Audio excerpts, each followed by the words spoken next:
Banking, the greatest scam on earth. Thomas Jefferson said, "I believe that banking institutions are more dangerous to our liberties than standing armies. If the American people ever allow private banks to control the issue of their currency, the banks will deprive the people of all property until their children wake up homeless on the continent their fathers conquered." Jefferson's warning is already here. 40 million Americans are living on food stamps. Millions more are now homeless, living in tents, all because of one institution, the Federal Reserve System. The Federal Reserve is a group of private bankers who have stolen the money creation process from the American people. Most people still believe the Fed is an agency of the government working in our best interests.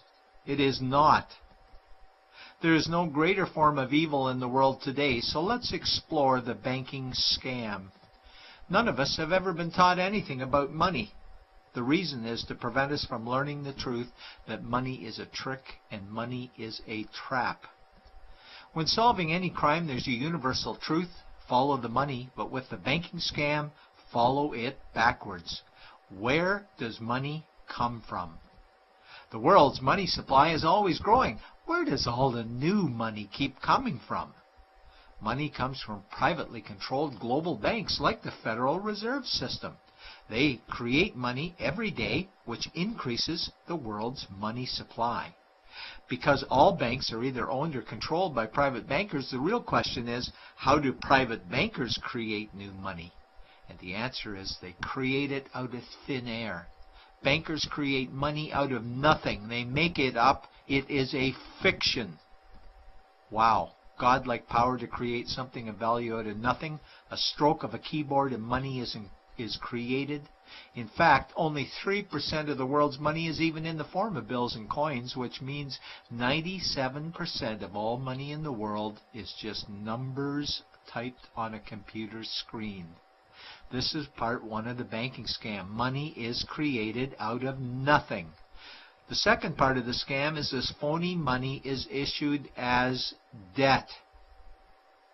What is debt exactly? Well, when you consider we work our whole lives to pay it off, you could say debt is slavery. But whose debt is this phony money? It's our debt, all of it. It's our debt when we use credit cards, we get student loans, borrow money for mortgages, all bank borrowing. And it's our debt again when the government borrows, which is each and every day. In today's world, money is debt and debt is money, and don't forget the interest charges. Money equals debt and debt equals slavery, therefore money equals slavery. Our monetary system is a carefully concealed system of slavery. Why? Because our government can create the same money for free with no interest charges, just like they used to as the Founding Fathers designed it inside the United States Constitution for our protection against private bankers.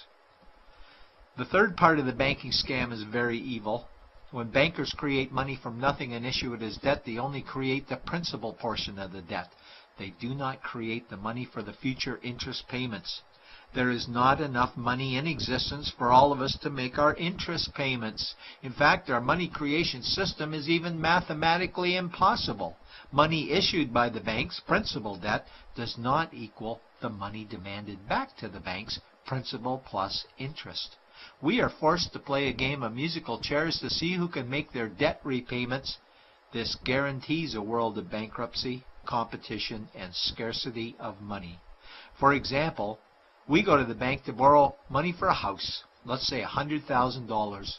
The moment we sign the loan document, the bank creates the money out of thin air. A $100,000 debit gets registered for us and a $100,000 secured credit for them. Then one of two things happens. Either we give the bank 30 years of labor making house payments totaling $300,000 for the original $100,000 we borrowed, or the bank takes our house. The bankers get either our labor for life or our house, and often they get both, all from money created out of thin air and issued as debt, for money made out of nothing. This is why all the bankers end up with all the assets. The fourth part of the banking scam is inflation. People think inflation is prices and costs increase. A better answer might be the value of our money always goes down. Inflation is created every time the central banks print money, which is every day. Where does all this new money get its value? The answer is it steals its value from the existing money supply, where our savings are. Our savings are disappearing because of the new money they're printing. If money creation was in balance with goods and services, there would be no inflation. Prices would stay the same. But the reality is banks always print money, driving prices ever higher, which steals the value of our savings, making them disappear. Since the private bankers created the private Federal Reserve in 1913, the United States dollar has lost 97 cents in